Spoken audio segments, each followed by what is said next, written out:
El 13 de octubre de 1989, la ciudad de Danner, en Wisconsin, se vio sacudida por un evento sísmico como nunca antes se había experimentado. Podría haberse descartado como un terremoto, si no fuera por un factor perturbador. La sacudida del suelo fue acompañada por un enorme pico de radiactividad. Dado que el extraño fenómeno se produjo un mes antes de que se derribara el muro de Berlín, durante un periodo de la Guerra Fría que los historiadores denominan el año de la crisis, es fácil entender que los habitantes de Danner asumieran inmediatamente lo peor. Pero la enorme erupción que sintieron no fue el resultado de la explosión de una bomba nuclear. La Fundación SCP fue alertada del suceso en Danner cuando captaron una serie de transmisiones de radio procedentes de las afueras de la ciudad. Cuando llegaron se encontraron con algo increíble, como salido de una película de ciencia ficción. En el epicentro del terremoto había una criatura que parecía de otro mundo, de 2 metros de altura y casi 300 kilos de peso, de color verde y marrón con un cuerpo voluminoso y humanoide.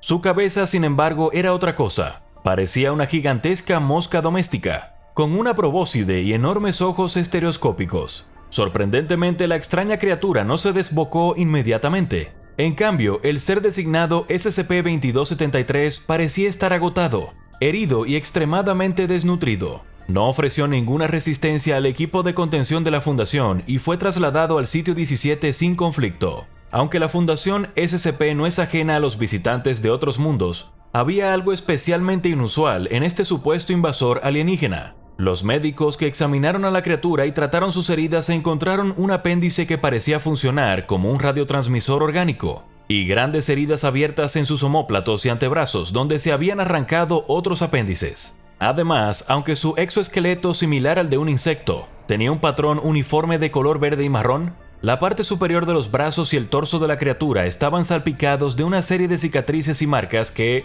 si se observan con detenimiento, parecen insignias militares. ¿Era una especie de soldado intergaláctico herido que había quedado varado en la Tierra? Si lo era, ¿cómo es que las insignias orgánicas del exoesqueleto de este alienígena coincidían casi perfectamente con las insignias militares que llevaban los soldados de la Unión Soviética? Incluso se hacían referencia a una unidad que no existía oficialmente dentro del ejército soviético. Los científicos estaban seguros de que este alienígena no era en absoluto un alienígena. Debajo de su exoesqueleto había un ser humano no anómalo. Si eso era cierto, entonces esto era aún más aterrador que un visitante extraterrestre. Los científicos estaban seguros de que la Unión Soviética había desarrollado un nuevo tipo de armadura orgánica, y esta anomalía que aparecía en Wisconsin era el resultado de una prueba en suelo estadounidense que había salido mal. Si ese era el caso, entonces no se sabía cuántos más de estos exoesqueletos había por ahí y habría que contenerlos.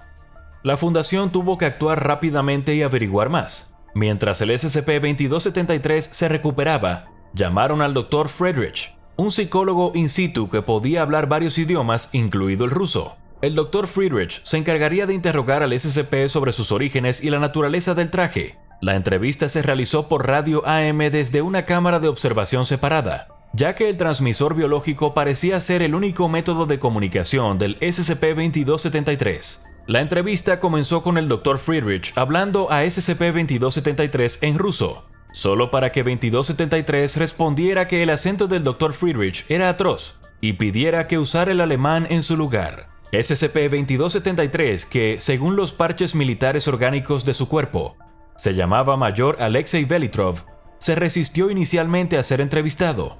Creía que era un prisionero de guerra retenido por el ejército estadounidense. Según él, había estado en medio de la batalla, y que los estadounidenses habían matado a sus hombres y lo habían dejado por muerto en el desierto. Nada de lo que dijo el Dr. Friedrich, que no había guerra o que la Fundación no estaba afiliada al gobierno estadounidense, pudo convencerle de lo contrario y se negó a seguir hablando. Antes de realizar una segunda entrevista, se le entregó a Velitrov una vieja copia del informe general del investigador de nivel 1, como forma de ayudarle a comprender mejor la naturaleza de la Fundación y su contención. Velitrov se mostró más cooperativo después de eso, aunque la comprensión de que lo más probable es que se le mantenga en confinamiento durante el resto de su vida le causó gran angustia, y no quiso hablar con el Dr. Friedrich durante otros 3 días. Sin embargo, el Dr. Friedrich no se dio por vencido, y cuando Velitrov finalmente se abrió al médico, comenzó a contarle más y más. Velitrov le contó al médico que, cuando era niño, Rusia fue alcanzada por una cabeza nuclear estadounidense y que la Unión Soviética tomó inmediatamente represalias. El conflicto nuclear resultante, que Velitrov llamó la Guerra del Fin del Mundo, causó una devastación masiva y dejó la mayor parte del planeta peligrosamente irradiado. Por eso tenía el exoesqueleto. Era para protegerle de la radiación y permitirle sobrevivir en la superficie. Por desgracia, Velitrov sabía muy poco sobre cómo se fabricaba el traje o cómo funcionaba, diciendo que lo habían construido los ingenieros y que había crecido de forma natural durante varios años. Pero Velitrov no había tomado la decisión por sí mismo. Fueron sus padres los que lo ofrecieron como sujeto de prueba para el programa del traje exoesqueleto cuando aún era joven, con la esperanza de que le diera una mejor oportunidad de sobrevivir. El proceso de adhesión del exoesqueleto al cuerpo humano fue extremadamente doloroso, pero según Velitrov, sus ventajas superaban con creces el dolor. El traje no solo le ayudó a sobrevivir en un páramo nuclear, sino que le convirtió en un mejor soldado. El traje le permitía levantar y cargar hasta 1200 kilos, le daba visión estereoscópica y el transmisor de radio orgánico le permitía comunicarse con otros soldados a larga distancia, así como escuchar las transmisiones cifradas del enemigo. Las heridas en los hombros y los brazos, donde parecía que le habían arrancado apéndices, eran donde se habían montado previamente sus armas y paquetes de suministros. Velitrov había estado apostado con sus hombres en la zona en la que fue descubierto cuando fueron atacados por soldados estadounidenses. Los soldados habían arrancado las armas y el paquete de suministros de Velitrov y también hicieron lo mismo con todos sus hombres. Todos fueron fusilados, y Velitrov se salvó por el momento solo porque los estadounidenses lo habían identificado como el oficial al mando. De repente se produjo un brillante destello de luz y los soldados estadounidenses desaparecieron. No solo eso, sino que el paisaje cambió. Donde antes había un páramo postnuclear, ahora había frondosos árboles verdes. Herido y desorientado, Velitrov comenzó a enviar señales de socorro, solo para que esas señales fueran interceptadas por la Fundación SCP. La parte más interesante de la historia de Velitrov en lo que respecta a la Fundación llegó durante su cuarta entrevista cuando el Dr. Friedrich le preguntó por los ingenieros que habían diseñado el traje exoesqueleto. En palabras del propio Velitrov, no fueron realmente conocidos por el hombre hasta los años de la Gran Guerra y la Revolución. Los franceses los encontraron en ciudades enterradas donde los aliados occidentales cavaban sus trincheras. Con el tiempo se hicieron para construir armas para la guerra por ambos bandos. Por su descripción, estos ingenieros no parecían humanos, pero no eran en absoluto desconocidos para la Fundación SCP. Velitrov describió a los ingenieros como humanoides, nocturnos, cubiertos de pelo, y con una tecnología e inteligencia muy superior a la de cualquier humano. Aquellos que estén familiarizados con la historia de la Fundación quizás conozcan a los ingenieros por su designación en la Fundación, SCP-1000, o por su nombre más conocido, Pie Grande. Un rápido resumen. Los SCP-1000 son una especie de primates humanoides inteligentes que vivían junto a la humanidad en ciudades muy avanzadas, hasta que su propia tecnología se volvió contra ellos. No solo sus ciudades fueron borradas de la faz de la Tierra, sino que el 70% de su población fue masacrada, y los supervivientes se volvieron locos hasta el punto de que sus facultades mentales no eran superiores a las de un chimpancé o un gorila. La Fundación SCP se encarga de mantenerlos alejados del contacto con los humanos, por temor a lo que las criaturas podrían hacer a la humanidad si alguna vez recuperan sus recuerdos y su plena función mental, y se han extendido rumores de que poseen propiedades anómalas mortales. Pero evidentemente la destrucción de la especie SCP-1000 nunca se produjo en el universo de Velitrov, o si lo hizo no fue tan completa. En esa línea temporal, la humanidad recuperó el contacto con los SCP-1000, tras descubrir sus ciudades subterráneas en algún momento de la Primera Guerra Mundial. Tras este descubrimiento, tanto las potencias aliadas como las del Eje comenzaron a reclutarlos para construir armas, y sus armas desempeñaron un papel tanto en la Revolución Rusa como en la Segunda Guerra Mundial. Gracias a estas ventajas tecnológicas, la Guerra Fría se convirtió en la guerra que acabaría con todas las guerras. Ambos bandos estaban armados no solo con ojivas nucleares, sino con armaduras de exoesqueleto muy avanzadas y a prueba de radiación, que permitieron que el conflicto continuara incluso después de la destrucción total del planeta.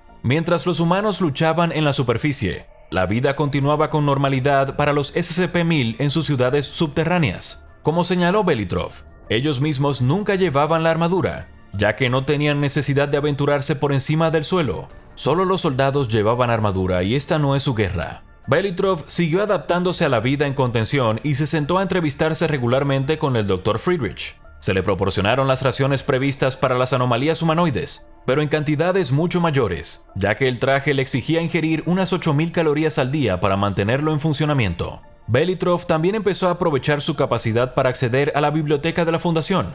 Solía leer o escuchar música clásica, sobre todo del compositor ruso Tchaikovsky. Parecía especialmente aficionado a la lectura de La máquina del tiempo de H.G. Wells, lo que no es de extrañar, ya que podía relacionarse directamente con la experiencia de vivir un apocalipsis y ser transportado a una línea temporal extraña sin poder volver a casa. Pero con poco más para ocupar su tiempo, Velitrov comenzó a mostrar síntomas consistentes con el trastorno de estrés postraumático, informando en sus ahora regulares entrevistas con el Dr. Friedrich que estaba constantemente reviviendo recuerdos de las batallas que había luchado y las vidas que había tomado en combate. Al parecer, el traje también agravaba el problema. Era como si nunca pudiera olvidar, ya que una de sus características era la capacidad de almacenar y reproducir recuerdos. Esta función estaba pensada como una ayuda estratégica que permitiría a los oficiales al mando recopilar y procesar más eficazmente la información sobre su entorno. Pero fuera del combate, esto solo sirvió para obligar a Velitrov a revivir sus recuerdos más dolorosos una y otra vez.